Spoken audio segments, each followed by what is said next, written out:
दोस्तों, welcome to my YouTube channel Nancy success classes.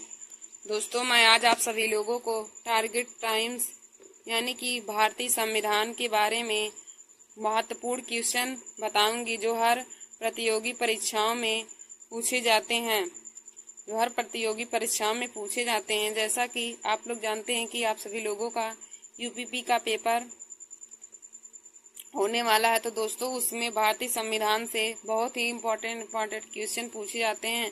तो आज मैं उन्हीं सभी क्वेश्चनों को टारगेट टाइम की सहायता से करवाऊंगी। तो देखिए दोस्तों, यहाँ जो लोग आईएएस की एग्जाम की तैयारी कर रहे हैं, PCS, SSC, railway, UP triple SC, SI, TET, TGT, PGT, सभी परीक्षाओं के लिए यह भारतीय संविधान से संबंधित महत्वपूर्ण क्वेश्चन सभी लोगों के लिए बहुत ही इम्पोर्टेंट है। तो दोस्तों, आप सभी लोग हमारे इस वीडियो को देख लीजिए और अपने दोस्तों में भी शेयर कर लीजिए ताकि उन तक भी हमारा यह वीडियो चला जाए। तो दोस्तों, आज का हमारा पहला क्वेश्चन है, भारत के संविधान के निर्माण में संविधान सभा को कितना समय लगा? भारत की संविधान के निर्माण में संविधान सभा को कितना समय लगा? तो देखिए दोस्तों, हमारे पास 4 विकल्प है। तो इसमें से राइट आंसर हो जाएगा ऑप्शन नंबर ए, यानी कि 2 वर्ष 11 माह 18 दिन लगा था। भारतीय संविधान के निर्माण में 2 वर्ष 11 माह 18 दिन का समय लगा था। फिर हमारा दूसरा क्वेश्चन है, संविधान सभा की प्रांतीय संविधान समिति का अध्यक्ष कौन था? संविधान सभा की प्रांतीय संविधान समिति का अध्यक्ष कौन था? तो दोस्तों, इन चारों ऑप्शन में से इसका राइट आंसर हो जाएगा ऑप्शन नंबर डी, यानी कि सरदार वल्लभ भाई पटेल। सरदार पटेल संविधान सभा की प्रांतीय संविधान समिति के अध्यक्ष थे। संविधान सभा की प्रांतीय संविधान समिति के अध्यक्ष सरदार वल्लभ भाई पटेल थे।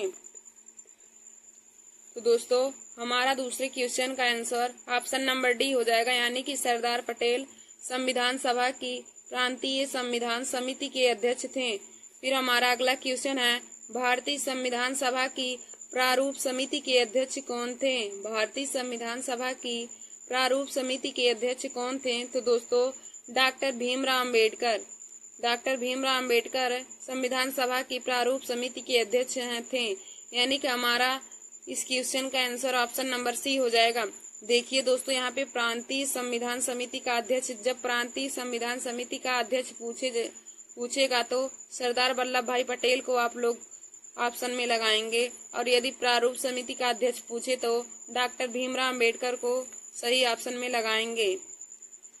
फिर हमारा अगला क्वेश्चन है, संविधान सभा द्वारा स्थापित मौलिक अधिकारों और अल्पसंख्यकों हेतु सलाहकार समिति के अध्यक्ष कौन थे? संविधान सभा द्वारा स्थापित मौलिक अधिकारों एवं अल्पसंख्यकों हेतु सलाहकार समिति के अध्यक्ष कौन थे? तो दोस्तों, इसका right answer option number B हो जाएगा, यानी कि सरदार वल्लभ भाई पटेल। सरदार वल्लभ भाई पटेल संविधान सभा द्वारा स्थापित मौलिक अधिकारों एवं अल्पसंख्यकों के सलाहकार समिति के अध्यक्ष थे। फिर हमारा अगला क्वेश्चन है, निम्नलिखित में से किसी एक नागरिक के मौलिक अधिकारों का रक्षक तथा भारत के संविधान का अभिभावक किसे माना जाता है? निम्नलिखित में से किस एक को नागरिकों के मौलिक अधिकारों का रक्षक तथा भारत के संविधान का अभिभावक किसे माना जाता है? तो दोस्तों, हमारा इसका right answer option number C, यानी कि उच्चतम न्यायालय को नागरिकों के मौलिक अधिकारों का रक्षक तथा भारत के संविधान का अभिभावक माना जाता है। तो दोस्तों, हमारा इस क्वेश्चन का right answer option number C, यानी कि उच्चतम न्यायालय हो जाएगा। उच्चतम न्यायालय को नागरिकों के मौलिक अधिकारों का रक्षक तथा भारत के संविधान का अभिभावक माना जाता है। फिर हमारा अगला क्वेश्चन है, डॉक्टर भीमराव अम्बेडकर की अध्यक्षता में संविधान की प्रारूप समिति में कितने अन्य सदस्य थे? डॉक्टर भीमराव अम्बेडकर की अध्यक्षता में संविधान सभा की प्रारूप समिति में कितने अन्य सदस्य थे? तो दोस्तों, इसका right answer option number B, यानी कि 6 हो जाएगा। देखिए दोस्तों, संविधान सभा के प्रारूप समिति में डॉक्टर भीमराव अम्बेडकर की अध्यक्षता में 6 अन्य सदस्य थे। तो इसका right answer option number B 6 हो जाएगा। फिर हमारा अगला क्वेश्चन है, भारतीय संविधान के निर्माण के समय संवैधानिक सलाहकार कौन था? देखिए दोस्तों, हमारा क्वेश्चन है, भारतीय संविधान के निर्माण के समय संवैधानिक सलाहकार यानी कि कॉन्स्टिट्यूशनल एडवाइजर कौन था? तो दोस्तों सर वी.एन. राव थे। संविधान सभा के निर्माण के समय संवैधानिक सलाहकार सर वी.एन. राव थे। तो इसका right answer option number C हो जाएगा। और दोस्तों देखिए, सर वी.एन. राव का पूरा नाम बेनेगल नरसिम्हा राव है। बेनेगल नरसिम्हा राव हो जाएगा। तो हमारा इस क्वेश्चन का right answer option number C sir वी.एन. राव हमारे संविधान सभा के निर्माण के समय संवैधानिक सलाहकार थे। फिर हमारा अगला क्वेश्चन है, भारत की संविधान सभा ने राष्ट्रीय ध्वज को सर्वप्रथम कब स्वीकार किया? भारत की संविधान सभा ने राष्ट्रीय ध्वज को सर्वप्रथम कब स्वीकार किया? तो दोस्तों 22 जुलाई 1947 ईस्वी को संविधान सभा ने राष्ट्रीय ध्वज को अपनाया था। तो इसका right answer option number A हो जाएगा। इसका right answer option number A हो जाएगा। देखिए दोस्तों, संविधान सभा ने राष्ट्रीय ध्वज को 22 जुलाई 1947 ईस्वी को अपनाया था तथा राष्ट्रीय गान को 24 जनवरी 1950 ईस्वी को अपनाया था, जबकि अशोक स्तंभ को राष्ट्रीय चिन्ह के रूप में 26 जनवरी 1950 ईस्वी को अपनाया था। फिर हमारा अगला है, संविधान सभा ने डॉक्टर भीमराव अम्बेडकर की अध्यक्षता में प्रारूप समिति का गठन कब किया? संविधान सभा ने डॉक्टर भीमराव अम्बेडकर की अध्यक्षता में प्रारूप समिति का गठन कब किया? तो देखिए दोस्तों, प्रारूप समिति का गठन डॉक्टर भीमराव अम्बेडकर की अध्यक्षता में 29 अगस्त 1947 ईस्वी को किया गया था। 29 अगस्त 1947 ईस्वी को। तो हमारा इस क्वेश्चन का right answer option number D हो जाएगा, यानी कि 29 अगस्त 1947 ईस्वी में डॉक्टर भीमराव अम्बेडकर की अध्यक्षता में प्रारूप समिति का गठन किया गया और प्रारूप समिति के अध्यक्ष भी डॉक्टर भीमराव अम्बेडकर हैं। फिर हमारा अगला क्वेश्चन है, भारतीय संविधान को संविधान सभा द्वारा कब अंगीकृत किया गया? भारतीय संविधान को संविधान सभा द्वारा अंगीकृत कब किया गया? तो दोस्तों इसका राइट आंसर हो जाएगा ऑप्शन नंबर ए 26 नवंबर 1949 ईस्वी को। 26 नवंबर 1949 ईस्वी को भारतीय संविधान को संविधान सभा के द्वारा अंगीकृत किया गया। भारतीय संविधान को संविधान सभा द्वारा 26 नवंबर 1949 को अंगीकृत किया गया। और दोस्तों भारतीय संविधान लागू 26 जनवरी 1950 ईस्वी को हुआ था। फिर हमारा अगला क्वेश्चन है, डॉक्टर भीमराव अम्बेडकर का संविधान सभा में निर्वाचन किस प्रेसिडेंस से हुआ था? डॉक्टर भीमराव अम्बेडकर का संविधान सभा में निर्वाचन किस प्रेसिडेंस में हुआ था? तो दोस्तों इसका right answer option number B, यानी कि बम्बई प्रेसिडेंस से भीमराव अम्बेडकर का संविधान सभा में निर्वाचन हुआ था।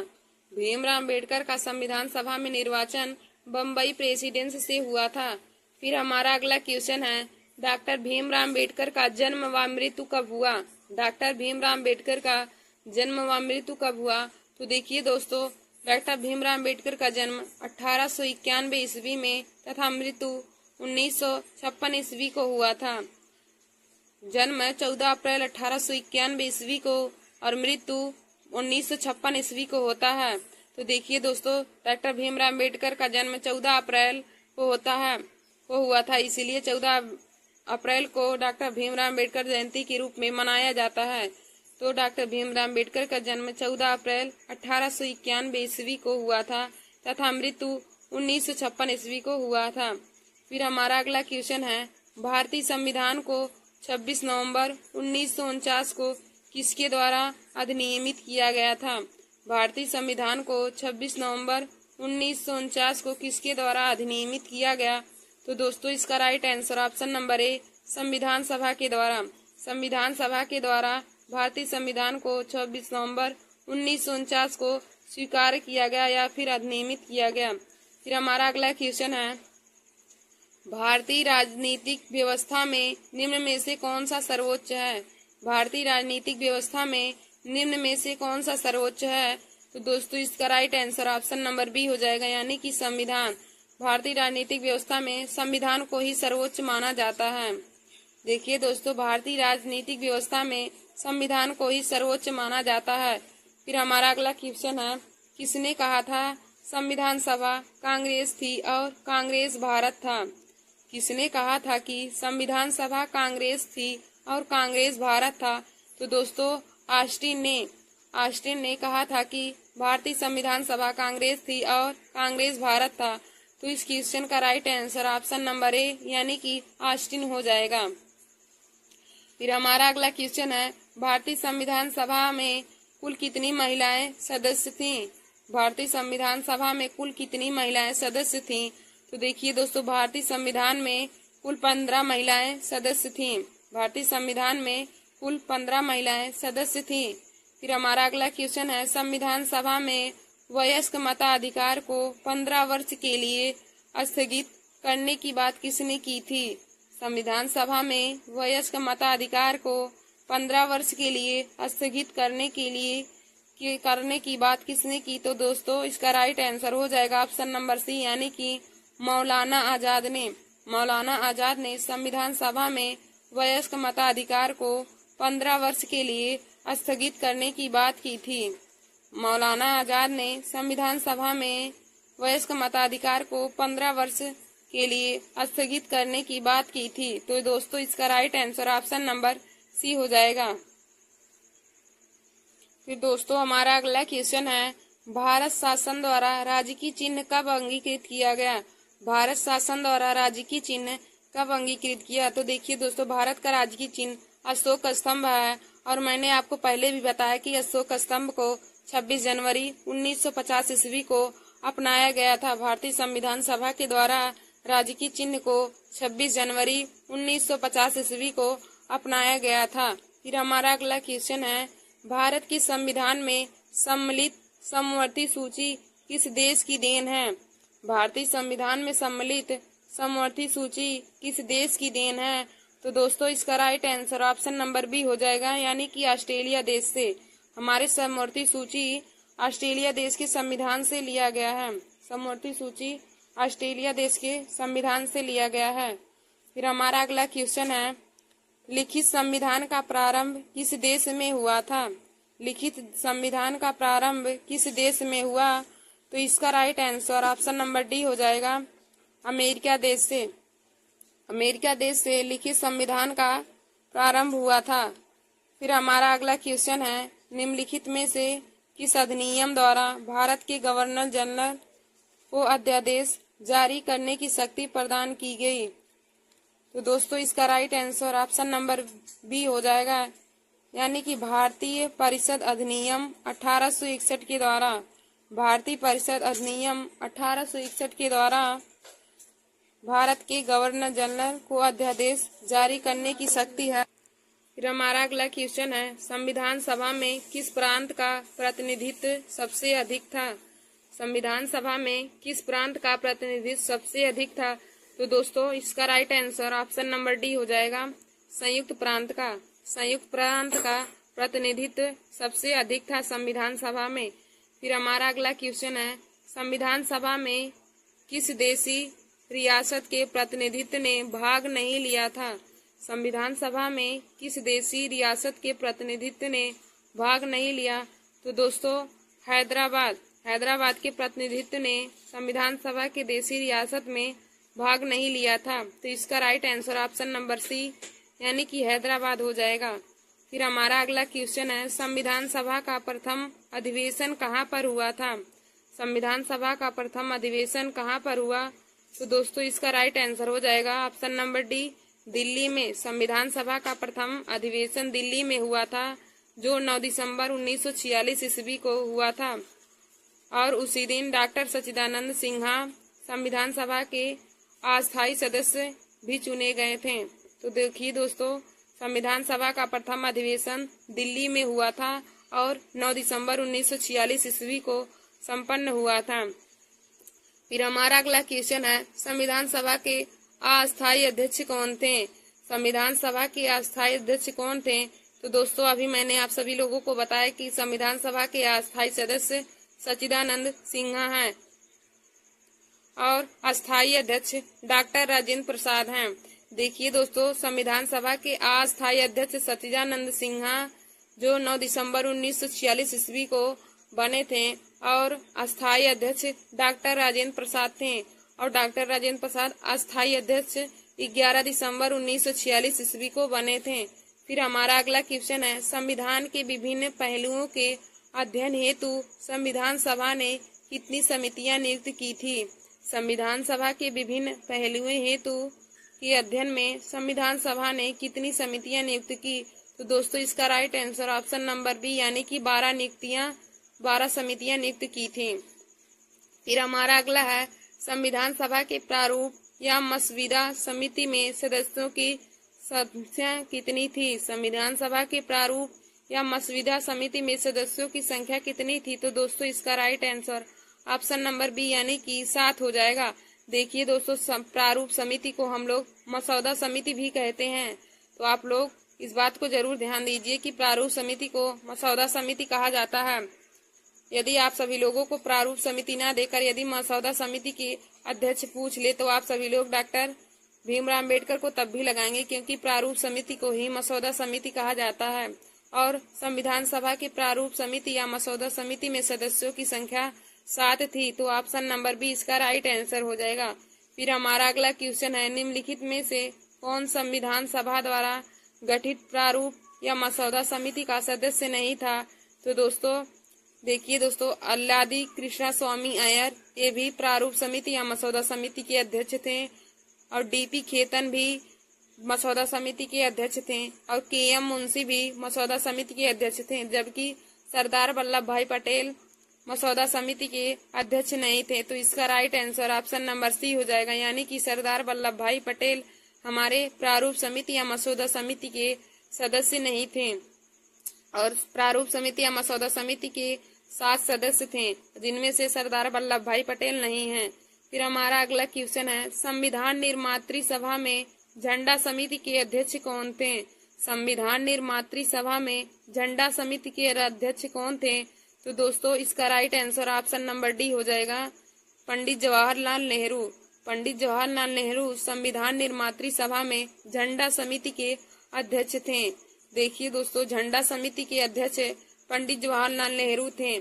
फिर हमारा अगला क्वेश्चन है, संविधान सभा के कितने उपस्थित सदस्यों ने संविधान पर हस्ताक्षर किए। संविधान सभा के कितने उपस्थित सदस्यों ने संविधान सभा पर हस्ताक्षर किए।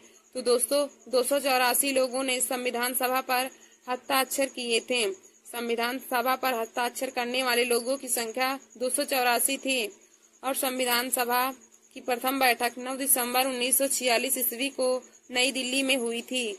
फिर हमारा अगला क्वेश्चन है, संविधान सभा की महिला सदस्य निम्नलिखित में से कौन नहीं है। संविधान सभा की महिला सदस्य निम्नलिखित में से कौन नहीं है।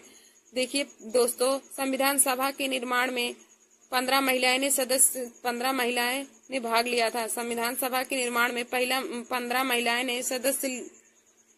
देखिए दोस्तों, संविधान सभा के निर्माण में 15 महिलाओं ने भाग लिया था और 15 महिलाओं में से सरोजिनी नायडू संविधान सभा की महिला थी, सुचेता कृपलानी भी संविधान सभा की महिला थी, हंसा मेहता भी संविधान सभा की महिला थी, जबकि लीला सेठ संविधान सभा की महिला सदस्य नहीं थी। संविधान सभा की महिला सदस्य लीला सेठ नहीं थी। तो इसका ऑप्शन हो जाएगा इसका राइट आंसर हो जाएगा ऑप्शन नंबर डी, यानी कि लीला सेठ संविधान सभा की महिला सदस्य नहीं थी। फिर हमारा अगला क्वेश्चन है, संविधान सभा की महिला सदस्य थी। संविधान सभा की महिला सदस्य थी, यानी कि इनमें से हमें विकल्प में चुनना है कि संविधान सभा की महिला सदस्य कौन थी। तो देखिए दोस्तों, राजकुमारी अमृत कौर संविधान सभा की सदस्य थी। फिर विजय लक्ष्मी पंडित भी संविधान सभा की महिला सदस्य थी।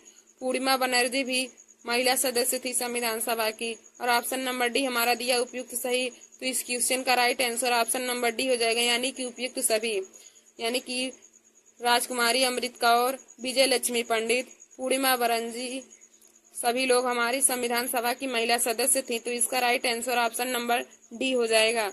फिर हमारा अगला क्वेश्चन है, रेगुलेटिंग एक्ट 1773 के द्वारा किसे काउंसिल का सदस्य नियुक्त किया गया।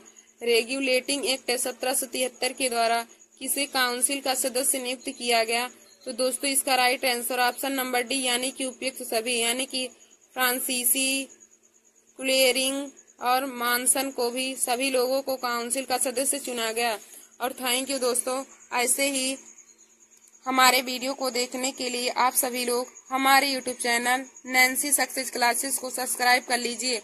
और देखिए दोस्तों, जो मैंने आज आप सभी लोगों को पॉलिटी का क्वेश्चन कराया है वह यूपीपी पुलिस और सभी कंपटीशन की परीक्षाओं के लिए बहुत ही इम्पोर्टेंट है। और मैंने आज इम्पोर्टेंट ही क्वेश्चन को कराया है जो कंपटीशन की परीक्षा में आ सकता है। तो आप सभी लोग हमारे इस वीडियो को देख लीजिए। धन्यवाद दोस्तों।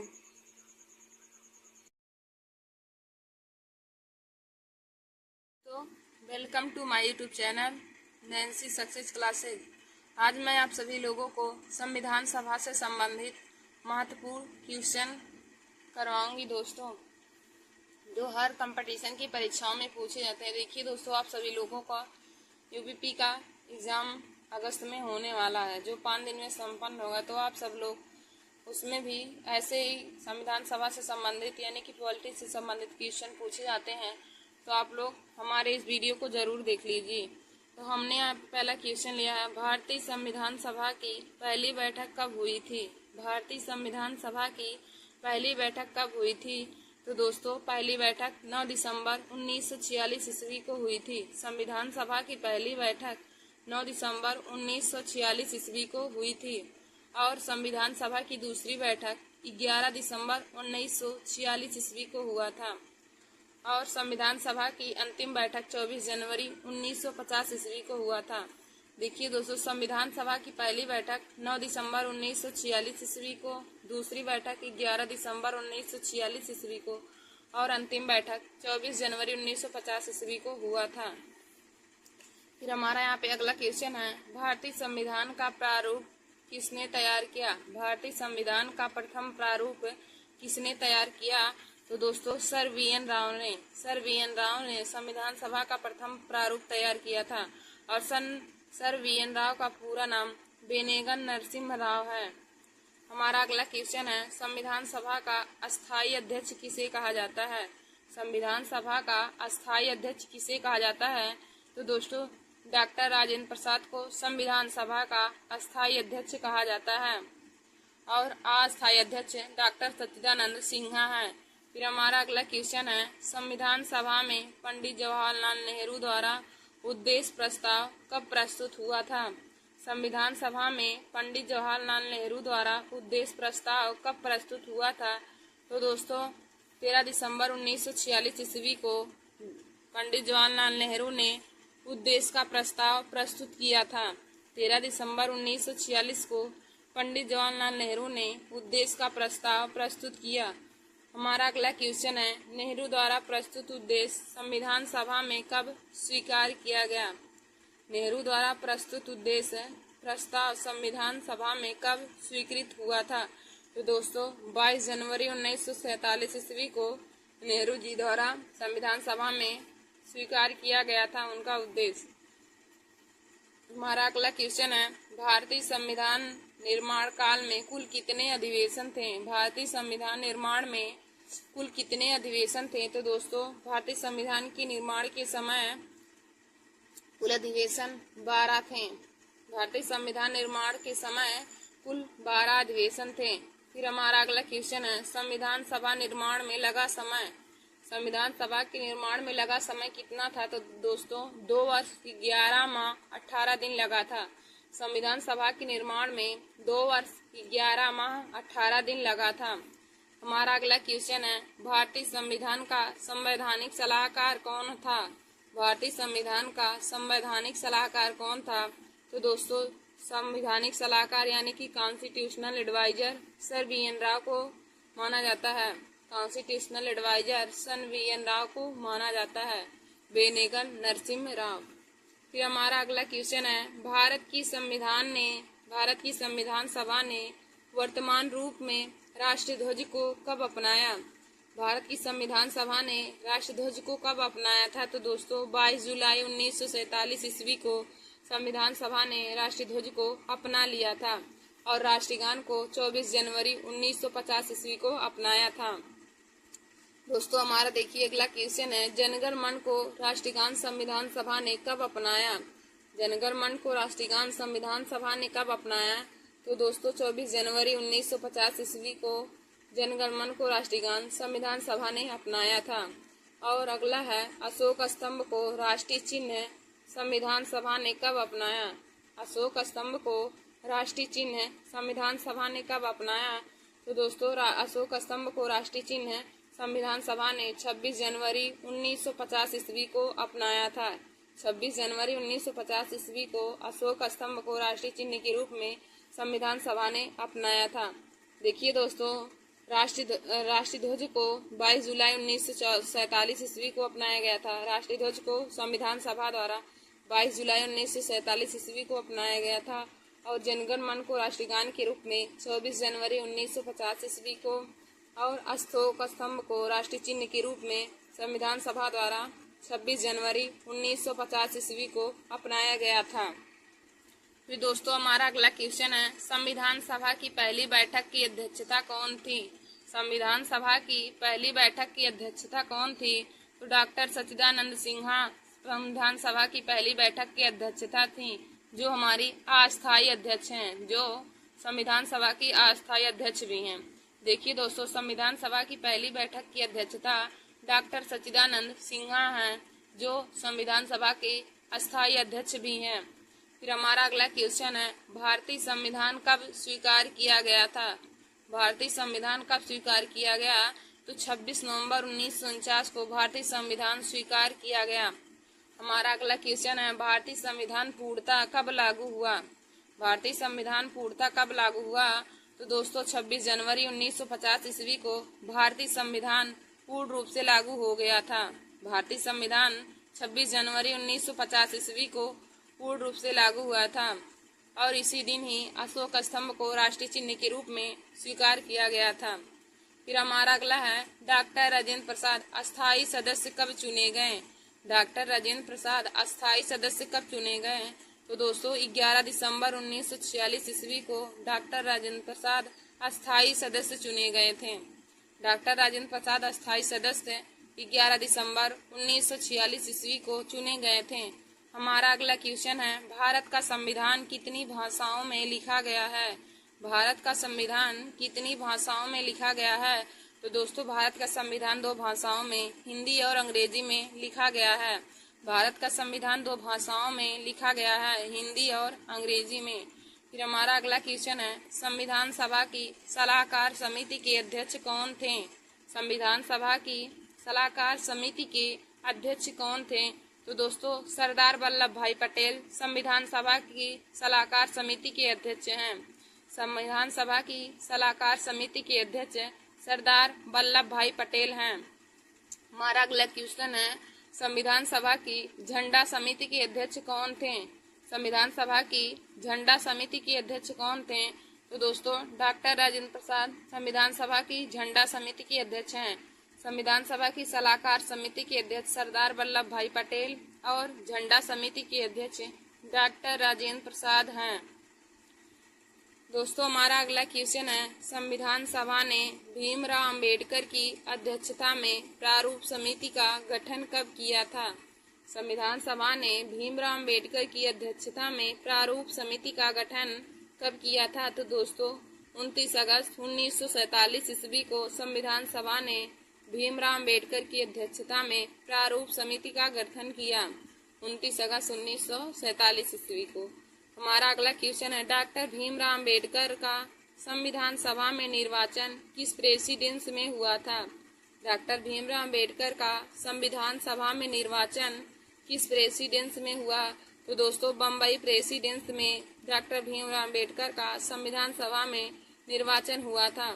हमारा अगला क्वेश्चन है, भारतीय संविधान में मौलिक कर्तव्य किस देश के संविधान से लिया गया है?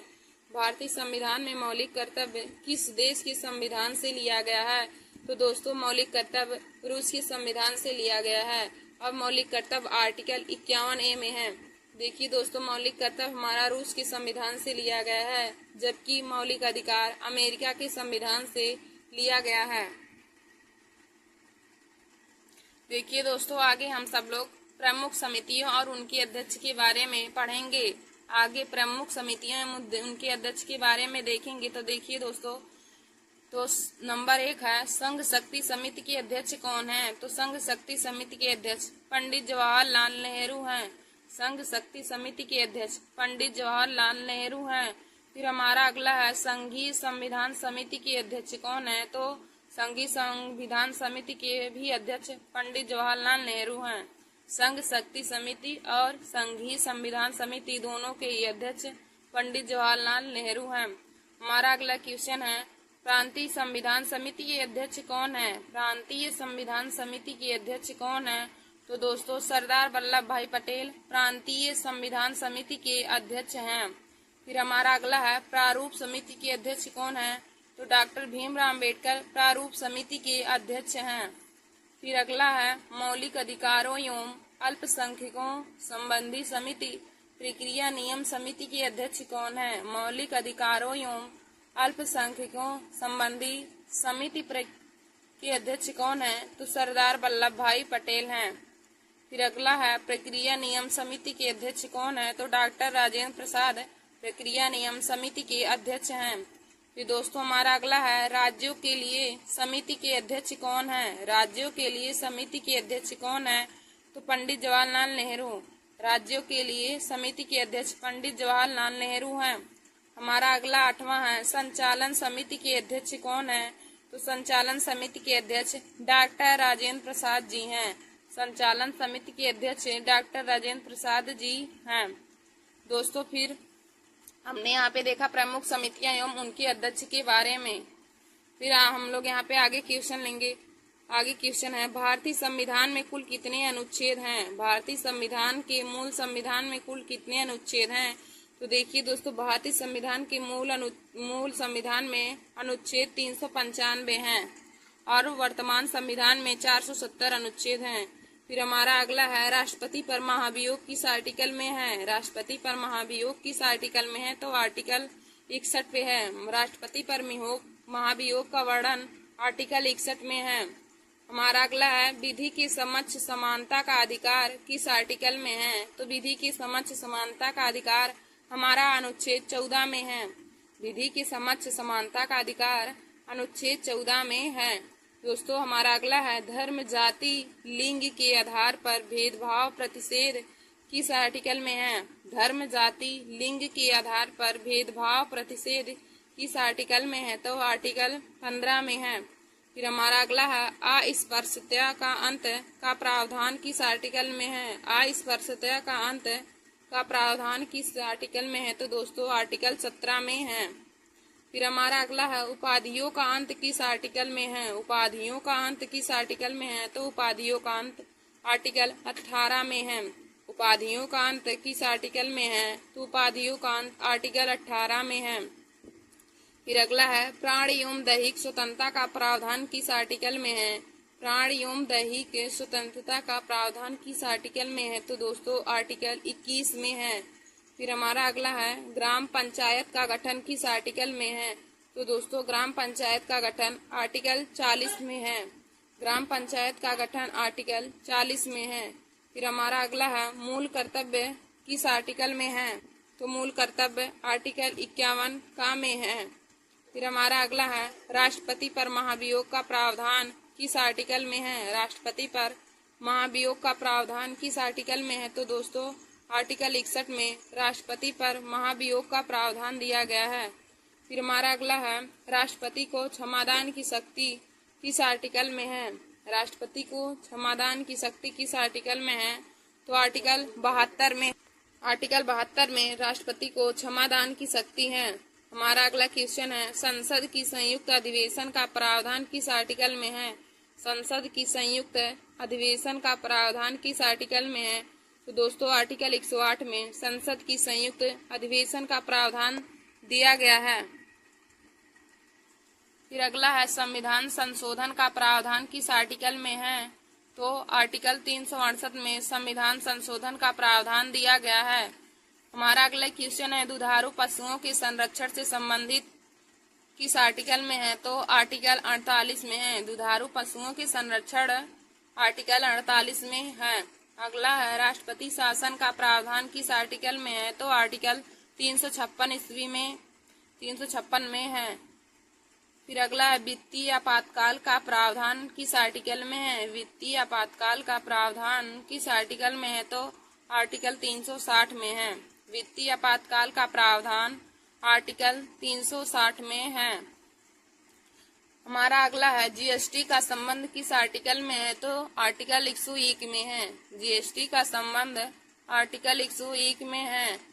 फिर हमारा अगला है बोलने का अधिकार किस आर्टिकल में है, तो बोलने का अधिकार आर्टिकल 19 में है। बोलने का अधिकार आर्टिकल 19 में है। फिर हमारा अगला है समानता का अधिकार किस आर्टिकल में है, तो दोस्तों समानता का अधिकार आर्टिकल 14 से 18 तक है। समानता का अधिकार आर्टिकल 14 से 18 तक है। हमारा अगला है सर्वोच्च न्यायालय ने इंटरनेट की पहुंच को मौलिक अधिकार कब घोषित किया या किस आर्टिकल में है। सर्वोच्च न्यायालय ने इंटर की पहुंच को मौलिक अधिकार में घोषित किया या किस आर्टिकल में है, तो दोस्तों यह आर्टिकल 19 में है। और हिंदी को राजभाषा घोषित किया, हिंदी को राजभाषा किस आर्टिकल में माना गया है, तो आर्टिकल 343 के 1 में। आर्टिकल 343 के ए में हिंदी को राजभाषा माना गया है। फिर अगला है मनपसंद व्यक्ति से विवाह करना किस आर्टिकल में है, तो आर्टिकल 21 में है। मनपसंद व्यक्ति से विवाह करना आर्टिकल 21 में है। हमारा अगला है राज्यपाल की नियुक्ति के बारे में, तो राज्यपाल की नियुक्ति के बारे में आर्टिकल 155 में दिया है। राज्यपाल की नियुक्ति के बारे में आर्टिकल 155 में दिया है। फिर अगला है उच्च न्यायालय को रिट जारी करने की शक्ति का प्रावधान, तो आर्टिकल 226। उच्च न्यायालय को रिट जारी करने की शक्ति आर्टिकल 226 में है। फिर अगला है निर्वाचन आयोग, तो निर्वाचन आयोग आर्टिकल 324 में है। निर्वाचन आयोग आर्टिकल 324 में है। फिर वार्षिक वित्तीय वितरण, तो आर्टिकल 112 में है। वार्षिक वित्तीय वितरण आर्टिकल 112 में है। देखिए दोस्तों, हमने आप सभी लोगों को आज पॉलिटी के बहुत ही इम्पोर्टेंट क्वेश्चन करवाए हैं, तो आप सब लोग इसे जरूर देख लीजिएगा।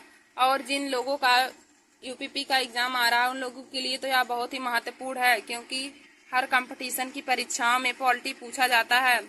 थैंक यू दोस्तों। और ऐसे ही हमारे वीडियो को देखने के लिए आप सभी लोग हमारे YouTube channel Nancy success classes को सब्सक्राइब कर लीजिए और लाइक और शेयर करना ना भूलें। धन्यवाद दोस्तों।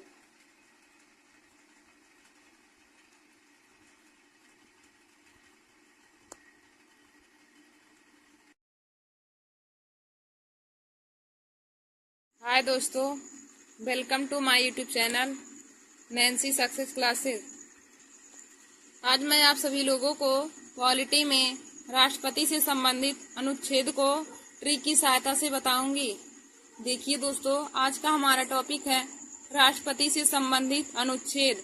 हम आपको सभी लोगों को राष्ट्रपति से संबंधित अनुच्छेद और उपराष्ट्रपति से संबंधित अनुच्छेद को ट्रिक की सहायता से बताएंगे। तो देखिए दोस्तों, यह हर कंपटीशन की परीक्षा में राष्ट्रपति से संबंधित अनुच्छेद पूछे जाते हैं, जो हर कंपटीशन की परीक्षा में पूछे जाते हैं। तो देखिए दोस्तों, हमारा यहाँ पर पहला टॉपिक है राष्ट्रपति से संबंधित अनुच्छेद। तो इसका ट्रिक है पकानी कोका द्वयोदशम। पकानी कोका द्वयोदशम। देखिए दोस्तों, राष्ट्रपति से संबंधित अनुच्छेद का ट्रिक है पकानी कोका द्वयोदशम। तो देखिए दोस्तों, राष्ट्रपति से संबंधित आर्टिकल 52 से लेकर 61 तक है। राष्ट्रपति से संबंधित आर्टिकल 52 से लेकर 61 तक है और इसका ट्रिक है पकानी कोका द्वयोदशम। तो देखिए दोस्तों, पकानी में पा से हो जाएगा राष्ट्रपति का पद। राष्ट्रपति का पद हम आर्टिकल 52 में पढ़ेंगे। राष्ट्रपति के पद के बारे में आर्टिकल 52 में दिया गया है। फिर का से हो जाएगा कार्यपालिका का प्रधान। कार्यपालिका का प्रधान आर्टिकल 53 में दिया है। कार्यपालिका का प्रधान आर्टिकल 53 में दिया है। नी से हो जाएगा निर्वाचन। तो निर्वाचन आर्टिकल 54 में दिया है। नी से हो जाएगा निर्वाचन। निर्वाचन हमारा आर्टिकल 54 में दिया है। फिर उसके बाद हो जाएगा को से हो जाएगा कोटा। तो कोटा यानी कि रीति। कोटा हमारा आर्टिकल 55 में दिया है। कोटा आर्टिकल 55 में दिया है। फिर का से हो जाएगा कार्यालय। तो हो जाएगा राष्ट्रपति का कार्यकाल। राष्ट्रपति का कार्यकाल आर्टिकल 56 में दिया है। राष्ट्रपति के कार्यकाल के बारे में आर्टिकल 56 में दिया है। फिर अगला है दोबारा नियुक्ति। राष्ट्रपति की दोबारा नियुक्ति आर्टिकल 57 में दिया है। राष्ट्रपति की दोबारा नियुक्ति के बारे में आर्टिकल 57 में दिया है। फिर हमारा अगला है योग्यताएं। आर्टिकल 58 में हमारा योग्यताएं दिया है। आर्टिकल 58 में योग्यताएं के बारे में दिया गया है। फिर हमारा अगला हो जाएगा दा से। तो दा से पद के लिए शर्तें। दा से हो जाएगा पद के लिए शर्तें। तो पद के लिए शर्तें आर्टिकल 59 में दिया गया है। पद के लिए शर्तें आर्टिकल 59 में दिया है। फिर अगला है सा से हो जाएगा शपथ। तो राष्ट्रपति का शपथ आर्टिकल 60 में दिया है। दोस्तों 7 हो जाएगा शपथ। तो आर्टिकल 60 में राष्ट्रपति के शपथ के बारे में दिया गया है। फिर अगला है महाभियोग, यानी कि राष्ट्रपति पर महाभियोग हमारा आर्टिकल 61 में दिया गया है। मां से हो जाएगा महाभियोग, यानी कि राष्ट्रपति पर महाभियोग आर्टिकल 61 में दिया गया है। देखिए दोस्तों, हमने यहाँ पे देखा राष्ट्रपति से संबंधित अनुच्छेद को ट्रिक की सहायता से। तो हमारा यहाँ पे ट्रिक है पकानी कोका द्वयोदशम। पकानी कोका द्वयोदशम। तो पकानी कोका द्वयोदशम राष्ट्रपति से संबंधित अनुच्छेद का ट्रिक है। और देखिए दोस्तों, हमारा राष्ट्रपति का अनुच्छेद 52 से लेकर 61 तक है। आर्टिकल 52 से लेकर आर्टिकल 61 तक दिया गया है पकानी कोका द्वयोदशम। आर्टिकल 52 से लेकर आर्टिकल 61 तक दिया है। अब देखिए दोस्तों, पा से हो जाएगा राष्ट्रपति का पद। पकानी में पा से हो जाएगा राष्ट्रपति का पद। तो राष्ट्रपति का पद आर्टिकल 52 में दिया गया है। फिर का से हो जाएगा कार्यपालिका का प्रधान आर्टिकल 53 में दिया गया है। का से हो जाएगा कार्यपालिका का प्रधान आर्टिकल 53 में दिया है। और नी से हो जाएगा राष्ट्रपति का निर्वाचन। नी से हो जाएगा राष्ट्रपति का निर्वाचन।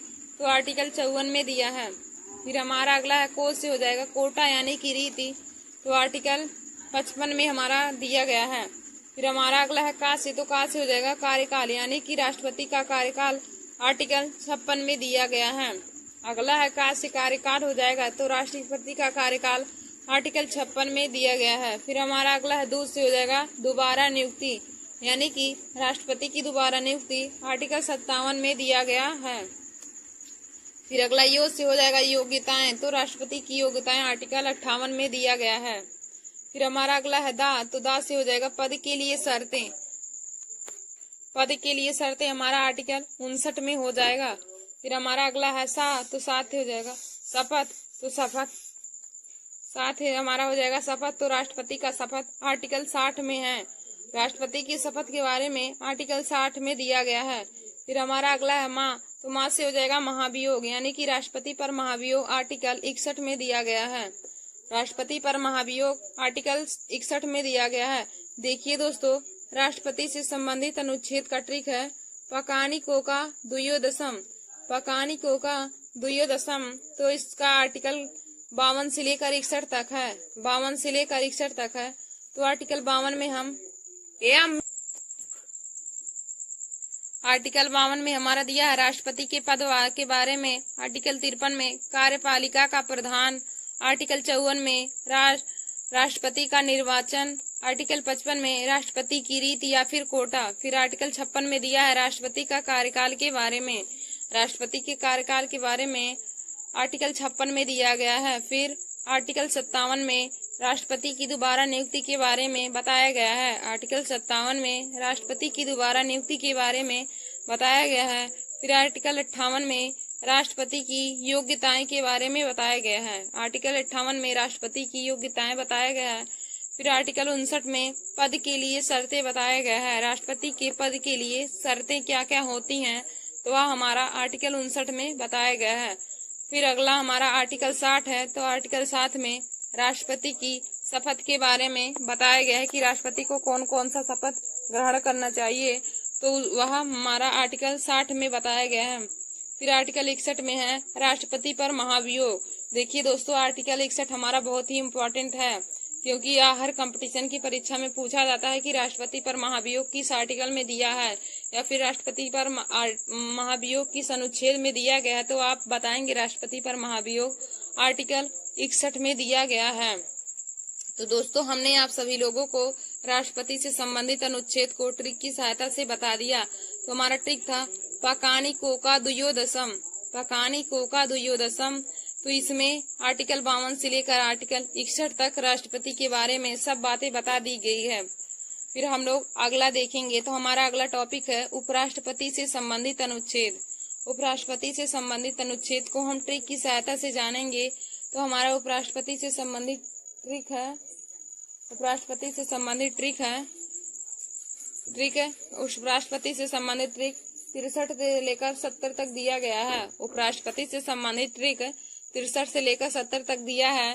तो इसका ट्रिक है उसका निकासी सनी, उसका निकासी सनी। तो देखिए दोस्तों, उसका में ऊ से हो जाएगा उपराष्ट्रपति के बारे में बताया गया है आर्टिकल 63 में, उपराष्ट्रपति के बारे में बताया गया है आर्टिकल 63 में। फिर साथ से हो जाएगा सभापति, सभापति यानी कि राज्यसभा का सभापति, राज्यसभा का पदेन सभापति आर्टिकल 64 में दिया गया है। राज्यसभा का पदेन सभापति आर्टिकल 64 में दिया गया है। फिर का से हो जाएगा कार्यपालिका, यानी कार्यपालिका या फिर कार्य, यानी कि राष्ट्रपति के रूप में यदि राष्ट्रपति अपने पद पर ना हो तो उस समय उपराष्ट्रपति उसके जगह पर कार्य कर सकता है। तो वह हमारा आर्टिकल 65 में दिया गया है। देखिए दोस्तों, यदि राष्ट्रपति अपने जगह पर ना, यदि राष्ट्रपति कहीं गए हो तो उनकी जगह पर उपराष्ट्रपति काम कर सकते हैं। तो इस बारे में हमारा वर्णन आर्टिकल 65 में किया गया है। फिर हमारा अगला है नी से हो जाएगा निर्वाचन, यानी कि उपराष्ट्रपति का निर्वाचन हमारा आर्टिकल 66 में दिया गया है। उपराष्ट्रपति का निर्वाचन आर्टिकल 66 में दिया गया है। फिर हमारा अगला है कार्यालय, यानी कि उपराष्ट्रपति का कार्यकाल आर्टिकल 67 में दिया गया है। उपराष्ट्रपति का कार्यकाल आर्टिकल 67 में दिया गया है। फिर हमारा अगला है सात से, तो सात से हो जाएगा समय, यानी कि रिक्त। उपराष्ट्रपति रिक्त स्थानों पर बैठ सकता है, तो आर्टिकल 68 में दिया गया है। फिर अगला है सात, तो सात से हो जाएगा शपथ, यानी कि उपराष्ट्रपति के लिए शपथ हमारा आर्टिकल 69 में दिया गया है। राष्ट्रपति के लिए शपथ आर्टिकल 69 में दिया गया है। फिर हमारा अगला है नी से निर्वाहन हो जाएगा, नी से निर्वाहन हो जाएगा। तो निर्वाहन आर्टिकल 70 में दिया गया है। देखिए दोस्तों, उपराष्ट्रपति से संबंधित अनुच्छेद हमारा है, उपराष्ट्रपति से संबंधित अनुच्छेद का ट्रिक है उसका निकास सनी। उपराष्ट्रपति से संबंधित आर्टिकल है, इसका ट्रिक है उसका निवास सनी। तो यह आर्टिकल हमारा 63 से लेकर 70 तक दिया गया है, उसका निकास सनी। तो देखिए दोस्तों, उसका में ऊ से हो जाएगा उपराष्ट्रपति। तो उस राष्ट्रपति के बारे में हमारा आर्टिकल 63 में दिया गया है। फिर सात से हो जाएगा सभापति, यानी कि राज्यसभा का पदेन सभापति उपराष्ट्रपति होता है, जो कि आर्टिकल 64 में हमारा दिया गया है। और यह बहुत ही इम्पोर्टेंट क्वेश्चन है कि राष्ट्रपति का पदेन सभापति कौन होता है। तो राष्ट्रपति का पदेन सभापति उपराष्ट्रपति होता है। फिर हमारा अगला है का से हो जाएगा कार्य, राष्ट्रपति का कार्य, उपराष्ट्रपति का कार्य आर्टिकल 65 में दिया, यानी कि यदि राष्ट्रपति न हो तो उसकी जगह पर उपराष्ट्रपति कार्य कर सकता है राष्ट्रपति के रूप में। तो इन बातों का वर्णन हमारा आर्टिकल 65 में किया गया है। फिर अगला है नी, तो नी से हो जाएगा निर्वाचन, यानी कि उपराष्ट्रपति का निर्वाचन तो हमारा आर्टिकल 66 में दिया गया है। उपराष्ट्रपति का निर्वाचन हमारा आर्टिकल 66 में दिया है। फिर का से हो जाएगा कार्यकाल, का से हो जाएगा कार्यकाल, तो उपराष्ट्रपति का कार्यकाल आर्टिकल 67 में दिया गया है। फिर हमारा अगला है सा से हो जाएगा समय, यानी कि उपराष्ट्रपति रिक्त स्थानों की पूर्ति कर सकता है, यानी कि आर्टिकल 68 में दिया गया है। फिर सात से हो जाएगा उपराष्ट्रपति के लिए शपथ, तो उपराष्ट्रपति के लिए शपथ हमारा आर्टिकल 69 में दिया गया है। उपराष्ट्रपति के लिए शपथ आर्टिकल 69 में दिया गया है। तो नी से हो जाएगा निर्वहन, तो निर्वहन आर्टिकल 70 में दिया गया है। देखिए दोस्तों, मैंने आप सभी लोगों को राष्ट्रपति से संबंधित अनुच्छेद को तथा उपराष्ट्रपति से संबंधित अनुच्छेद को ट्रिक की सहायता से बता दिया है। तो राष्ट्रपति से संबंधित अनुच्छेद का ट्रिक था पकानी कोका दुयोदशम, पकानी कोका दुयोदशम, जो कि हमारा आर्टिकल 52 से लेकर आर्टिकल 61 तक था। और उपराष्ट्रपति से संबंधित अनुच्छेद का ट्रिक है उसका निकास सनी।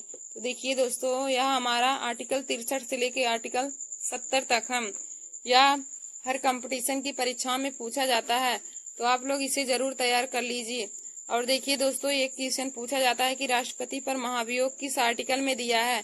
तो राष्ट्रपति पर महाभियोग आर्टिकल 61 में दिया है। यह बहुत ही इम्पोर्टेंट क्वेश्चन है। और यह भी पूछा जाता है कि राष्ट्रपति बनने के लिए, भारत का राष्ट्रपति बनने के लिए उम्र कितनी होनी चाहिए। तो देखिए दोस्तों, भारत का राष्ट्रपति बनने के लिए व्यक्ति की उम्र 35 वर्ष होनी चाहिए और भारत का उपराष्ट्रपति बनने के लिए 25 वर्ष होनी चाहिए। उपराष्ट्रपति बनने के लिए 25 वर्ष और राष्ट्रपति बनने के लिए 35 वर्ष होनी चाहिए। और देखिए दोस्तों, भारत का प्रधानमंत्री भी बनने के लिए 25 वर्ष उम्र होनी चाहिए।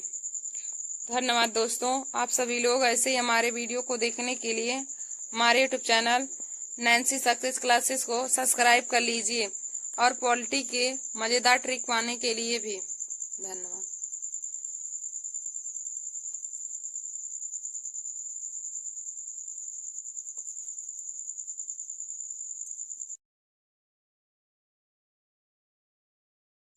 हाय दोस्तों, welcome to my YouTube channel Nancy success classes. दोस्तों, आज मैं आप सभी लोगों को हिस्ट्री में बौद्ध धर्म के बारे में बताऊंगी। दोस्तों, आज का हमारा टॉपिक है बौद्ध धर्म। मैं आप सभी लोगों को हिस्ट्री में बौद्ध धर्म के बारे में बताऊंगी। देखिए दोस्तों, हिस्ट्री में बौद्ध धर्म से संबंधित बहुत ही महत्वपूर्ण क्वेश्चन पूछे जाते हैं। बौद्ध धर्म और जैन धर्म हिस्ट्री में बहुत ही इम्पोर्टेंट टॉपिक है, क्योंकि इससे हर कंपटीशन की परीक्षा में बहुत ही इम्पोर्टेंट क्वेश्चन पूछे जाते हैं। तो आज मैं आप सभी लोगों को बताऊंगी जो यूपीपी पुलिस की परीक्षा में इम्पोर्टेंट क्वेश्चन पूछे जाते हैं। तो देखिए दोस्तों, हम आज आप सभी लोगों को बौद्ध धर्म के बारे में पूरा बताएंगे। तो यहाँ पर देखिए, पहले हमने यहाँ पे लिखा संस्थापक। तो हम देखेंगे बौद्ध धर्म के संस्थापक कौन थे। तो देखिए दोस्तों, बौद्ध धर्म के संस्थापक महात्मा बुद्ध ने बौद्ध धर्म की स्थापना की थी। बौद्ध धर्म के संस्थापक महात्मा बुद्ध हैं। तो देखिए दोस्तों, महात्मा बुद्ध ने बौद्ध धर्म की स्थापना की थी। उसके बाद हमें पूछा जाता है कि बुद्ध शब्द का क्या अर्थ है। तो देखिए दोस्तों, बुद्ध शब्द का अर्थ होता है प्रकाशमान या जागृत, या फिर हम कह सकते हैं एक ज्ञान संपन्न व्यक्ति। ज्ञान संपन्न व्यक्ति को हम बुद्ध कहते हैं। देखिए दोस्तों, बुद्ध का अर्थ हो जाएगा एक ज्ञान संपन्न व्यक्ति, एक ज्ञान संपन्न व्यक्ति। देखिए दोस्तों, यहाँ पे संस्थापक है तो बुद्ध धर्म के संस्थापक महात्मा बुद्ध जी हैं और बुद्ध शब्द का अर्थ होता है एक ज्ञान संपन्न व्यक्ति। फिर उसके बाद आप लोग यहाँ पे नोट करके लिख लेंगे कि महात्मा बुद्ध को लाइट ऑफ एशिया यानी कि एशिया की रोशनी कहते हैं। महात्मा बुद्ध को लाइट ऑफ एशिया यानी कि एशिया की रोशनी कहते हैं तथा इनके बचपन का नाम सिद्धार्थ था। देखिए दोस्तों, यदि आपको पूछे कि महात्मा बुद्ध को क्या कहा जाता है, तो महात्मा बुद्ध को लाइट ऑफ एशिया कहा जाता है, यानी कि एशिया की रोशनी कहा जाता है तथा इनके बचपन का नाम सिद्धार्थ था। यदि पूछे कि महात्मा बुद्ध के बचपन का क्या नाम है, तो 4 विकल्प में दिया रहता है। जिस विकल्प में सिद्धार्थ दिया रहेगा, आप सभी लोग उसी विकल्प को सही लगाएंगे, क्योंकि महात्मा बुद्ध के बचपन का नाम सिद्धार्थ है। फिर हम आगे देखेंगे कि उनका जन्म कब हुआ था। तो देखिए दोस्तों, महात्मा बुद्ध का जन्म 563 बीसी का अर्थ हो जाएगा ईसा पूर्व। तो 563 ईसा पूर्व कपिलवस्तु के निकट लुम्बिनी गांव में, यानी लुम्बिनी गांव नेपाल में है, तो नेपाल में हुआ था। 563 ईसा पूर्व लुम्बिनी गांव नेपाल में हुआ था। देखिए दोस्तों, लुम्बिनी गांव नेपाल में है तो लुम्बिनी गांव नेपाल में हुआ था। यदि ऑप्शन में कपिलवस्तु भी दिया हो तो आप कपिलवस्तु को भी टिक कर सकते हैं। देखिए दोस्तों, महात्मा बुद्ध का जन्म 563 ईसा पूर्व में लुम्बिनी गांव नेपाल में हुआ था और उनके बचपन का नाम सिद्धार्थ था। और महात्मा बुद्ध को लाइट ऑफ एशिया यानी कि एशिया की रोशनी कहते हैं। फिर देखिए दोस्तों, महात्मा बुद्ध के पिता का नाम शुद्धोधन था। महात्मा बुद्ध के पिता का नाम शुद्धोधन था, जो शाक्य कुल के प्रधान थे। महात्मा बुद्ध के पिता का नाम शुद्धोधन था, जो शाक्य कुल के प्रधान थे। फिर हमारा अगला है तो उनकी माता का नाम, महात्मा बुद्ध की माता का नाम। तो महात्मा बुद्ध के माता का नाम माया देवी था। महात्मा बुद्ध की माता का नाम माया देवी था, जो कोली गणराज की कन्या थी, जो कोली गणराज की कन्या थी। देखिए दोस्तों, महात्मा बुद्ध के पिता शुद्धोधन शाक्य कुल के प्रधान थे तथा उनकी माता माया देवी कोली गरुड़ाज की कन्या थी। उनकी माता माया देवी कोली गरुड़ाज की कन्या थी। फिर देखिए दोस्तों, हम लोग आगे देखेंगे कि महात्मा बुद्ध का पालन पोषण किसने किया। तो महात्मा बुद्ध का पालन पोषण प्रजापति गौतमी यानी कि उनकी मौसी ने किया था। महात्मा बुद्ध का पालन पोषण प्रजापति गौतमी यानी कि उनकी मासी जो थी उन्हीं ने ही किया था। महात्मा बुद्ध का पालन पोषण उनकी मौसी ने ही किया था और जिनका नाम प्रजापति गौतमी था। फिर देखिए दोस्तों, महात्मा बुद्ध की शादी किनसे हुई थी। तो महात्मा बुद्ध की शादी यशोधा से हुई थी, यशोधरा से। महात्मा बुद्ध का शादी यशोधरा से हुए थे और उनसे एक पुत्र प्राप्त हुआ था और पुत्र का नाम राहुल था। महात्मा बुद्ध के पुत्र का नाम राहुल था तथा उनकी पत्नी का नाम यशोधरा था। महात्मा बुद्ध की पत्नी का नाम यशोधरा तथा उनके पुत्र का नाम राहुल था। फिर देखिए दोस्तों आगे, महात्मा बुद्ध के घोड़े का नाम कंथक था। महात्मा बुद्ध के घोड़े का नाम कंथक तथा सारथी का नाम चन्ना था। सारथी का नाम चन्ना तथा घोड़े का नाम कंठक है। देखिए दोस्तों, यह उनके महात्मा बुद्ध का जन्म, माता का नाम, पिता का नाम, उनका पालन पोषण, उनकी पत्नी का नाम, पुत्र का नाम, घोड़ा का नाम, सारथी का नाम, यह सभी बहुत ही इम्पोर्टेंट क्वेश्चन बन जाते हैं महात्मा बुद्ध के ऊपर, क्योंकि हिस्ट्री में महात्मा बुद्ध और जैन धर्म से संबंधित बहुत ही क्वेश्चन हिस्ट्री में पूछे जाते हैं। तो आप सभी लोग इस वीडियो को जरूर देख लीजिए और इन सभी क्वेश्चनों को बहुत ही अच्छी तरीके से एक कॉपी में नोट कर लीजिएगा। फिर देखिए दोस्तों, अब हम आगे देखेंगे कि महात्मा बुद्ध ने गृह त्याग कब किया था। तो महात्मा बुद्ध के गृह त्याग के बारे में हम पढ़ेंगे। 29 वर्ष की आयु में महात्मा बुद्ध ने गृह त्याग कर दिया था। उन्होंने 29 वर्ष की अवस्था में सन्यासी का जीवन धारण कर लिया था। और देखिए दोस्तों, हम लोग बौद्ध धर्म में गृह त्याग की भावना को क्या कहते हैं। तो देखिए दोस्तों, हमने यहाँ पे लिखा है, बौद्ध धर्म में गृह त्याग की भावना को यानी कि घटना को महाभिनिष्कर्मण कहते हैं। देखिए दोस्तों, बौद्ध धर्म में गृह त्याग की घटना को महाभिनिष्कर्मण कहते हैं। तो दोस्तों, यह भी बहुत ही इम्पोर्टेंट क्वेश्चन है कि क्वेश्चन में अभी पूछा जाता है कि बौद्ध धर्म में गृह त्याग की घटना को क्या कहते हैं। तो मैंने आप लोगों को बताया कि बौद्ध धर्म में गृह त्याग की घटना को महाभिनिष्कर्मण कहते हैं। बौद्ध धर्म में गृह त्याग की भावना को महाभिनिष्कर्मण कहते हैं। फिर आगे हम लोग देखेंगे कि महात्मा बुद्ध के प्रथम गुरु कौन थे। तो दोस्तों, महात्मा बुद्ध के प्रथम गुरु अलार कलाम थे। महात्मा बुद्ध के प्रथम गुरु अलार कलाम थे। फिर अगला हमारा है, अब हम आगे देखेंगे कि महात्मा बुद्ध को ज्ञान कहाँ और कब प्राप्त हुआ था। तो देखिए दोस्तों, महात्मा बुद्ध को 6 वर्ष की तपस्या के पश्चात, महात्मा बुद्ध को 6 वर्ष की तपस्या के पश्चात यानी कि 35 वर्ष की आयु में, देखिए दोस्तों, उन्होंने 29 वर्ष की अवस्था में गृह त्याग कर दिया था। तो 6 वर्ष की तपस्या के पश्चात यानी 35 वर्ष की आयु में उन्हें बोधगया बिहार में ज्ञान प्राप्त हुआ। देखिए दोस्तों, ज्ञान प्राप्त होने से पहले महात्मा बुद्ध को बुद्ध नहीं कहते थे। उससे पहले ज्ञान जब उन्हें नहीं प्राप्त हुआ था तो उनका नाम सिद्धार्थ ही था और उन्हें ज्ञान प्राप्त होने के बाद लोग उन्हें बुद्ध कहने लगे। बुद्ध ज्ञान प्राप्त होने के बाद उनका नाम बुद्ध पड़ा, लेकिन पहले उन्हें सब सिद्धार्थ ही कहते थे। और उन्हें बोधगया में ज्ञान प्राप्त हुआ था निरंजना नदी के तट पर पीपल वृक्ष के नीचे। और पीपल वृक्ष को हम तब से बौद्ध वृक्ष कहने लगे। तब से उस पीपल वृक्ष को बौद्ध वृक्ष कहने लगे, क्योंकि उसी पीपल वृक्ष के नीचे महात्मा बुद्ध को ज्ञान की प्राप्ति हुई थी, इसलिए उस पीपल वृक्ष का नाम बौद्ध वृक्ष रख दिया गया। देखिए दोस्तों, यह भी बहुत ही इम्पोर्टेंट क्वेश्चन है कि महात्मा बुद्ध को कितनी वर्ष की अवस्था में ज्ञान की प्राप्ति हुई थी।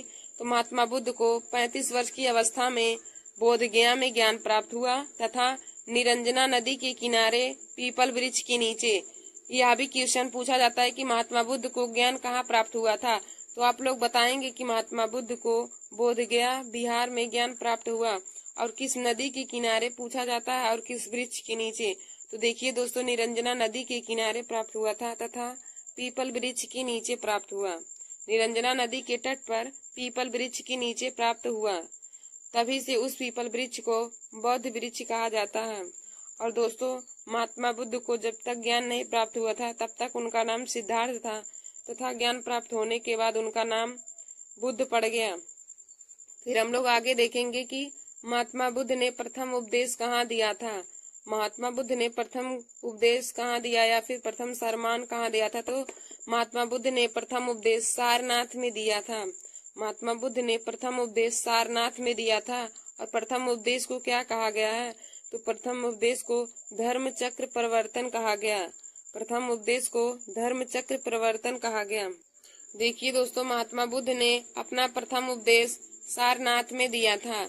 महात्मा बुद्ध ने प्रथम उपदेश सारनाथ में दिया और प्रथम उपदेश को धर्म चक्र परिवर्तन कहते हैं। प्रथम उपदेश को धर्म चक्र परिवर्तन कहते हैं। फिर हम लोग आगे देखेंगे कि महात्मा बुद्ध ने सबसे ज्यादा उपदेश कहाँ दिया। महात्मा बुद्ध ने सबसे ज्यादा उपदेश कहाँ दिया, तो देखिए दोस्तों, महात्मा बुद्ध ने सबसे ज्यादा उपदेश कौशल की राजधानी श्रावस्ती में दिया था। महात्मा बुद्ध ने सबसे ज्यादा उपदेश कौशल की राजधानी श्रावस्ती में दिया था। देखिए दोस्तों, यह सभी बहुत ही इम्पोर्टेंट क्वेश्चन है जो हिस्ट्री में बौद्ध धर्म से संबंधित पूछे जाते हैं। तो आप लोग इस वीडियो को जरूर देख लीजिए और अपने दोस्तों में शेयर कर लीजिए ताकि वे लोग भी हमारे इस वीडियो को देख लें और इन सभी क्वेश्चन के बारे में जान जाएं। तो उन्होंने सबसे ज्यादा उपदेश कौशल की राजधानी श्रावस्ती में दिया था। फिर हमारा अगला है, महात्मा बुद्ध का अंतिम उपदेश कहाँ था। ये महात्मा बुद्ध ने अंतिम उपदेश कहाँ दिया, तो दोस्तों महात्मा बुद्ध ने अंतिम उपदेश कुशीनगर में दिया। महात्मा बुद्ध ने अंतिम उपदेश कुशीनगर में और किसको दिया था, तो सुभद्र को दिया था। देखिए दोस्तों, कुशीनगर मल्ल की राजधानी है। कुशीनगर मल्ल की राजधानी है, तो कुशीनगर में दिया था और किसको दिया था, तो सुभद्र को दिया था। यदि पूछे महात्मा बुद्ध ने अपना अंतिम उपदेश कहाँ दिया तथा किसको दिया, तो महात्मा बुद्ध ने अपना अंतिम उपदेश कुशीनगर में सुभद्र को दिया था। फिर हमारा अगला क्वेश्चन है कि महात्मा बुद्ध ने धर्म प्रचार प्रसार का केंद्र कहाँ था। महात्मा बुद्ध के धर्म प्रचार प्रसार का केंद्र कहाँ था, तो दोस्तों महात्मा बुद्ध के धर्म प्रचार प्रसार का केंद्र मगध में था। महात्मा बुद्ध के धर्म प्रचार प्रसार का केंद्र मगध में था। फिर हमारा अगला क्वेश्चन है, महात्मा बुद्ध के उपदेश की भाषा कौन है। महात्मा बुद्ध के उपदेश की भाषा कौन सी है, तो दोस्तों उनके उपदेश की भाषा पाली है। महात्मा बुद्ध के उपदेश की भाषा पाली है। फिर हम लोग आगे देखेंगे कि महात्मा बुद्ध के प्रिय शिष्य कौन था। महात्मा बुद्ध का प्रिय शिष्य कौन था, तो दोस्तों महात्मा बुद्ध का प्रिय शिष्य आनंद एवं उपाली था। महात्मा बुद्ध के प्रिय शिष्य आनंद एवं उपाली थे तथा प्रथम शिष्य तपस्वी एवं भल्लिक थे। प्रथम शिष्य तपस्वी एवं भल्लिक थे, जबकि प्रिय शिष्य आनंद एवं उपाली थे। देखिए दोस्तों, प्रिय शिष्य आनंद एवं उपाली और प्रथम शिष्य तपस्वी एवं भल्लिक थे महात्मा बुद्ध के। फिर हम लोग आगे देखेंगे कि महात्मा बुद्ध की मृत्यु कब हुई थी, तो दोस्तों महात्मा बुद्ध की मृत्यु 483 ईसा पूर्व कुशीनारा में हुआ था। कुशीनारा या कुशीनगर में हुआ था। महात्मा बुद्ध की मृत्यु 483 ईसा पूर्व कुशीनारा में हुआ था। और दोस्तों बौद्ध धर्म में मृत्यु की भावना को या मृत्यु की घटना को महापरिनिर्वाण कहते हैं। बौद्ध धर्म में मृत्यु की घटना को महापरिनिर्वाण कहते हैं। देखिए दोस्तों, हमने यहाँ पर आपको बताया था कि गृह त्याग की भावना को बौद्ध धर्म में महाविनिष्कर्मण कहते हैं और मृत्यु की भावना को महापरिनिर्वाण कहते हैं। मृत्यु की घटना को महापरिनिर्वाण और गृह त्याग की भावना को महाविनिष्कर्मण कहते हैं। फिर हम आगे देखेंगे बौद्ध धर्म में ज्ञान प्राप्ति की घटना क्या कहते हैं। बौद्ध धर्म में ज्ञान प्राप्ति की घटना को क्या कहते हैं, तो दोस्तों बौद्ध धर्म में ज्ञान प्राप्ति की भावना को संबोधि कहा जाता है। बौद्ध धर्म में ज्ञान प्राप्ति की घटना को संबोधि कहा गया है। और देखिए दोस्तों, महात्मा बुद्ध ने 4 दृश्य देखे थे। महात्मा बुद्ध ने 4 दृश्य देखे थे, जिसमें से पहला बूढ़ा व्यक्ति, दूसरा बीमार व्यक्ति, तीसरा मृत व्यक्ति और चौथा सन्यासी व्यक्ति। महात्मा बुद्ध ने 4 दृश्य देखे थे, बूढ़ा व्यक्ति, बीमार व्यक्ति, मृत व्यक्ति और सन्यासी व्यक्ति। देखिए दोस्तों, बूढ़ा व्यक्ति, बीमार व्यक्ति और मृत व्यक्ति ये तीनों लोग दुखी थे और सन्यासी व्यक्ति खुश था। तो इन्होंने 4 दृश्य देखे। फिर अब दोस्तों अब हम लोग आगे देखेंगे कि महात्मा बुद्ध के जीवन से संबंधित कौन कौन सी प्रतीक हैं। महात्मा बुद्ध की जीवन से संबंधित प्रतीक, तो देखिए दोस्तों, महात्मा बुद्ध के जीवन से संबंधित प्रतीक भी परीक्षा में पूछे जाते हैं। तो देखिए दोस्तों, इनके जन्म से संबंधित क्या प्रतीक है। तो महात्मा बुद्ध के जन्म से संबंधित प्रतीक कमल व सांड है। महात्मा बुद्ध के जन्म से संबंधित प्रतीक कमल व सांड है। और गृह त्याग से संबंधित प्रतीक घोड़ा है। गृह त्याग से संबंधित प्रतीक घोड़ा है। ज्ञान प्राप्ति से संबंधित प्रतीक पीपल है। ज्ञान प्राप्ति से संबंधित प्रतीक पीपल है। निर्वाण से संबंधित प्रतीक पद चिन्ह है। और मृत्यु से संबंधित प्रतीक स्तूप है। देखिए दोस्तों, हमने आपको बताया कि महात्मा बुद्ध के जीवन से संबंधित महत्वपूर्ण प्रतीक, महात्मा बुद्ध के जीवन से संबंधित कौन कौन सी प्रतीक है उनको हम जानेंगे। तो देखिए दोस्तों, महात्मा बुद्ध के जन्म से संबंधित प्रतीक कमल व सांड है। गृह त्याग से संबंधित प्रतीक घोड़ा है। ज्ञान प्राप्ति से संबंधित प्रतीक पीपल है। निर्वाण से संबंधित प्रतीक पद चिन्ह है। और मृत्यु से संबंधित प्रतीक स्तूप है। फिर देखिए दोस्तों, यह प्रतीक बहुत ही इम्पोर्टेंट है। आप सभी लोग इसको भी बहुत अच्छे तरीके से पढ़ लीजिए और कॉपी में नोट कर लीजिए। फिर उसके बाद आगे हम लोग देखेंगे बौद्ध धर्म में त्रिरत्न।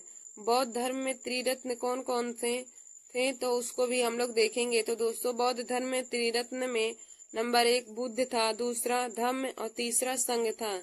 तो बौद्ध धर्म में त्रिरत्न यही है, बुद्ध धम्म और संघ। बौद्ध धर्म में त्रिरत्न बुद्ध धम्म और संघ था। फिर देखेंगे महात्मा बुद्ध के सत्य क्या थे। महात्मा बुद्ध के सत्य तो 4 सत्य थे। पहला दुख, दुख समुदाय, दुख निरोग और दुख निरोग प्रतिपदा। देखिए दोस्तों, महात्मा बुद्ध के सत्य क्या थे।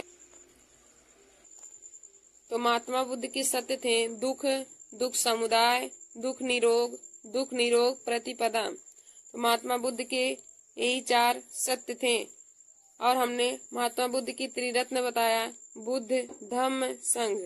तो यही त्रिरत्न है, बुद्ध धम्म और संघ महात्मा बुद्ध के त्रिरत्न है। और सत्य 4 है, तो दुख, दुख समुदाय, दुख निरोग प्रतिपदा। फिर दोस्तों, अब हम लोग देखेंगे आगे बौद्ध संगीतियाँ।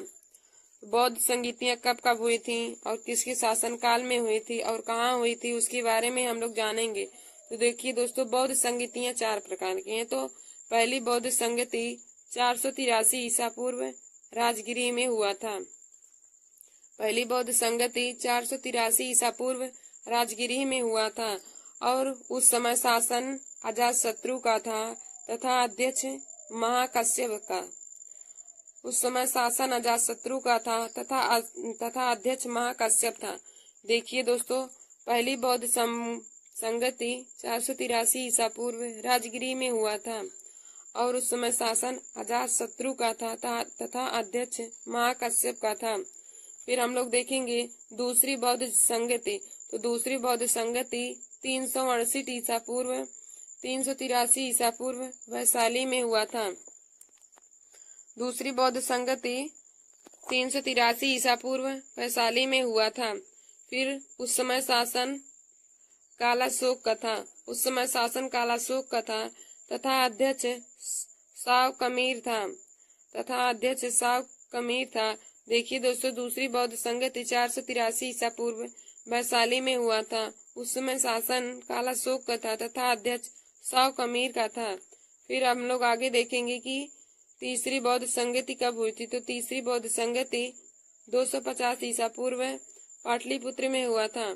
तीसरी बौद्ध संगति पाटलिपुत्र में 250 ईसा पूर्व में हुआ था।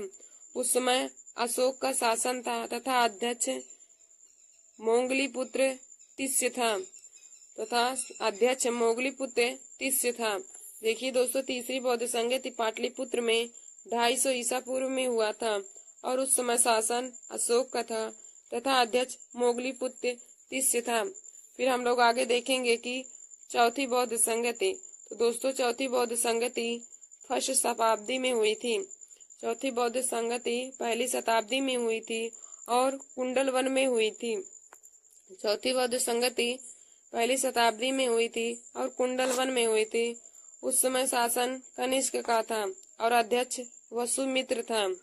उस समय शासन कनिष्क का था तथा अध्यक्ष वसुमित्र का था। तो दोस्तों हमने आपको बताया कि बौद्ध संगतियां, तो बौद्ध संगतियां 4 प्रकार की हैं। पहली बौद्ध संगति 483 ईसा पूर्व राजगिरी में हुआ था और वहां का शासन अजातशत्रु करता था और अध्यक्ष महाकश्यप था। दूसरी बौद्ध संगति 383 ईसा पूर्व वैशाली में हुआ था। उस समय शासन कालाशोक का था तथा अध्यक्ष सावकमीर था। फिर तीसरी बौद्ध संगति 250 ईसा पूर्व पाटलिपुत्र में हुआ था और उस समय शासन अशोक का था तथा अध्यक्ष मोगलीपुत्र तिस्य था। फिर चौथी बौद्ध संगति तो पहली शताब्दी में हुआ था और कुंडलवन में हुआ। चौथी बौद्ध संगति पहली शताब्दी में हुआ और कुंडलवन में हुआ। वहां का शासन कनिष्क तक का था और अध्यक्ष वसुमित्र था। दोस्तों हमने यहाँ पे नीचे कुछ क्वेश्चन लिए हैं बौद्ध धर्म और जैन धर्म से संबंधित। तो देखिए दोस्तों हमारा क्वेश्चन है, जातक किस धर्म का पवित्र ग्रंथ है? जातक किस धर्म का पवित्र ग्रंथ है? तो दोस्तों जातक बौद्ध धर्म का पवित्र ग्रंथ है। जातक बौद्ध धर्म का पवित्र ग्रंथ है। फिर हमारा अगला है, त्रिपिटक किसका धर्म ग्रंथ है? तो दोस्तों त्रिपिटक भी बौद्ध धर्म का ही ग्रंथ है। और दोस्तों जो मैंने आप सभी लोगों को आज बताया है, यह हिस्ट्री में बौद्ध धर्म से संबंधित बहुत ही इम्पोर्टेंट टॉपिक है और इनसे बहुत ही इम्पोर्टेंट क्वेश्चन हिस्ट्री में पूछे जाते हैं। तो आप सभी लोग इस वीडियो को बहुत अच्छी तरीके से देखकर और इसे कॉपी में नोट कर लीजिए। और देखिए दोस्तों, महात्मा बुद्ध की जीवन से संबंधित प्रतीक ये तो हर कंपटीशन की परीक्षा में पूछा जाता है, तो आप लोग इसे जरूर तैयार कर लीजिएगा कि उनकी जन्म से संबंधित प्रतीक क्या क्या हैं। तो मैंने आप सभी लोग को बताया था कि जन्म से संबंधित प्रतीक कमल व साढ़, गृह त्याग से संबंधित प्रतीक घोड़ा, ज्ञान प्राप्ति से संबंधित प्रतीक पीपल, निर्वाण से संबंधित प्रतीक पद चिन्ह व मृत्यु से संबंधित प्रतीक स्तूप हैं। तो दोस्तों यह बहुत ही इम्पोर्टेंट टॉपिक है आपने। थैंक यू दोस्तों।